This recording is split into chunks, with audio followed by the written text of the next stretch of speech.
Wayanad പുനരധിവാസത്തിൽ വിചിത്രവാദവുമായി KPCC അധ്യക്ഷൻ സണ്ണി ജോസഫ്. വയനാട് ഭൂമി ലഭിക്കുന്നില്ലെന്ന് സണ്ണി ജോസഫ് പറഞ്ഞു. ഗുണഭോക്താക്കളുടെ പട്ടിക സർക്കാർ കൈമാറുന്നില്ല. ഭൂമി കണ്ടെത്താനും ഗുണഭോക്താക്കളെ കണ്ടെത്താനും സർക്കാർ സഹകരിക്കുന്നില്ലെന്നും സണ്ണി ജോസഫ് പറഞ്ഞു. സംസ്ഥാന സർക്കാരിന്റെ ടൗൺഷിപ്പ് പദ്ധതിയിൽ നിന്ന് കെ.പി.സി.സി പിന്മാറിയിരുന്നു. എന്നാൽ ഇതിന് പിന്നാലെയാണ് സണ്ണി ജോസഫിന്റെ പുതിയ വാദം. എല്ലാം പരിഹരിക്കും. സർക്കാർ ഞങ്ങളെ അതിൽ സഹായിക്കുന്നില്ല. സ്ഥലം കണ്ടെത്താനും ഗുണഭോക്താക്കളുടെ ലിസ്റ്റ് തരാനും സർക്കാർ തയ്യാറാകുന്നില്ല. എങ്കിലും ഞങ്ങൾ പറഞ്ഞ ഉത്തരവാദിത്തങ്ങൾ, ഏറ്റവും ഉത്തരവാദിത്തങ്ങൾ അതുമായിട്ട് ഞങ്ങൾ അതിശക്തമായി അവിടുത്തെ നേതാക്കന്മാരെ ഏൽപ്പിച്ചിട്ടുണ്ട്. അവർ നന്നായിട്ട് തന്നെ മുന്നോട്ട് പോകും.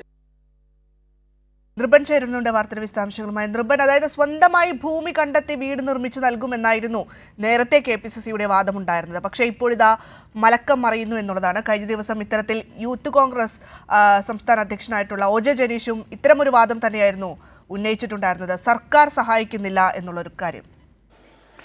ഭദ്ര, അത് തന്നെയാണ് കെ.പി.സി.സി അധ്യക്ഷൻ സണ്ണി ജോസഫിൻ്റെ ഇപ്പോഴത്തെ പുതിയ വിചിത്രമായ വാദം. കാരണം നേരത്തെ കോൺഗ്രസ് പ്രഖ്യാപിച്ചിരുന്നത് സർക്കാർ നൽകുന്ന ടൗൺഷിപ്പുമായി പൂർണ്ണമായി കോൺഗ്രസ് സഹകരിക്കില്ല, മറിച്ച് സർക്കാരിന് ഈ ഫണ്ട്, ഈ 100 വീടുകൾ നിർമ്മിക്കാനുള്ള ഫണ്ട് സർക്കാരിന് കൈമാറുകയില്ല.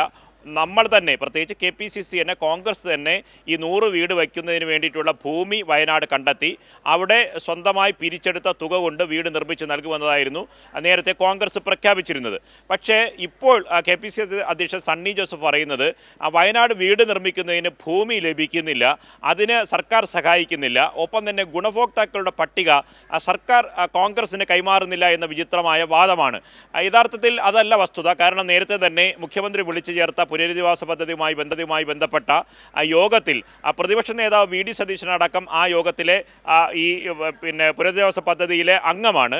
ആ പ്രതിപക്ഷ നേതാവ് അടക്കം അതിൽ പങ്കെടുത്തുകൊണ്ട് അദ്ദേഹം ഈ നിർദ്ദേശമായി പറഞ്ഞത് കോൺഗ്രസ് നേരിട്ട് സർക്കാരുമായിട്ടുള്ള ഈ ടൗൺഷിപ്പ് പദ്ധതിക്കൊപ്പം സഹകരിക്കുന്നില്ല, അല്ലാതെ തന്നെ വേറെ രീതിയിൽ ഭൂമി കണ്ടെത്തി വയനാട്ടിൽ വീടൊരുക്കി സമയബന്ധിതമായി നൽകുമെന്നതായിരുന്നു അന്നത്തെ കോൺഗ്രസിൻ്റെ വാഗ്ദാനം. പക്ഷേ സർക്കാരിൻ്റെ ടൗൺഷിപ്പിൻ്റെ പ്രവർത്തനം, വീടുകളുടെ നിർമ്മാണം ഏകദേശം പൂർത്തിയാറായി. അതിലെ ഗുണഭോക്താക്കൾക്കെല്ലാം വീട് താക്കോൽ കൈമാറാനുള്ള രീതിയിലേക്ക് സർക്കാരിൻ്റെ പ്രവർത്തനം വളരെ സിസ്റ്റമാറ്റിക്കായി ചിട്ടയായി മുന്നോട്ട് പോവുകയാണ്. പക്ഷേ കോൺഗ്രസ് പ്രഖ്യാപിച്ച 100 വീടുകൾ, അതിലാണ് യൂത്ത് കോൺഗ്രസിൻ്റെ 30 വീടുകൾ കൂടി വരുന്നത്. അങ്ങനെ 70ഉം 30ഉം അങ്ങനെ 100 വീടുകൾ. ആ 100 വീടുകളുടെ കാര്യത്തിൽ ഒരു തരത്തിലുള്ള തീരുമാനം ഇപ്പോഴും ഉണ്ടായിട്ടില്ല. ഭൂമി കണ്ടെത്താനായിട്ടില്ല, അതിനുവേണ്ടി തുക പൂർണ്ണമായി പിരിച്ചെടുത്തിട്ടില്ല. ഒപ്പം തന്നെ ഈ യൂത്ത് കോൺഗ്രസ് പിരിച്ചെടുത്തത് 88 ലക്ഷം രൂപ മാത്രമാണ് പിരിച്ചെടുത്തത്. അങ്ങനെയാണെങ്കിൽ 30 വീടിന് ഏകദേശം ഇനിയും 2.5 കോടി രൂപ വേണം. കോൺഗ്രസ് ഏകദേശം 2.25 കോടി രൂപ മാത്രമാണ്, 2,15,00,000 രൂപ മാത്രമാണ് പിരിച്ചെടുത്തത്.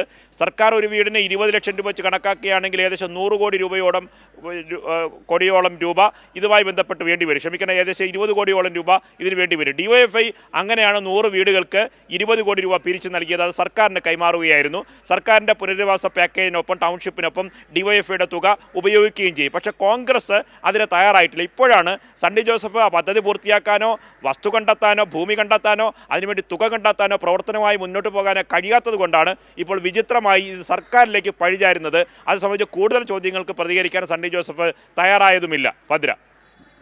ശരി നൃപൻ. വയനാട് പുനരധിവാസത്തിൽ വിചിത്രവാദമാണ് ഇപ്പോൾ കെ.പി.സി.സി അധ്യക്ഷൻ സണ്ണി ജോസഫിന്റെ ഭാഗത്തു നിന്നും ഉണ്ടാകുന്നത്. നേരത്തെ പറഞ്ഞിരുന്നത് സ്വന്തമായി ഭൂമി കണ്ടെത്തി സമയബന്ധിതമായി വീടുകൾ പൂർത്തീകരിച്ച് നൽകുമെന്നുള്ളതാണ്. പക്ഷേ ഇപ്പോൾ അതൊക്കെ സർക്കാരിൻ്റെ തലയിലേക്ക് മാറ്റാനുള്ള ഒരു ശ്രമമാണ് ഈ സണ്ണി ജോസഫിന്റെ ഭാഗത്തു നിന്നും ഉണ്ടാകുന്നത്.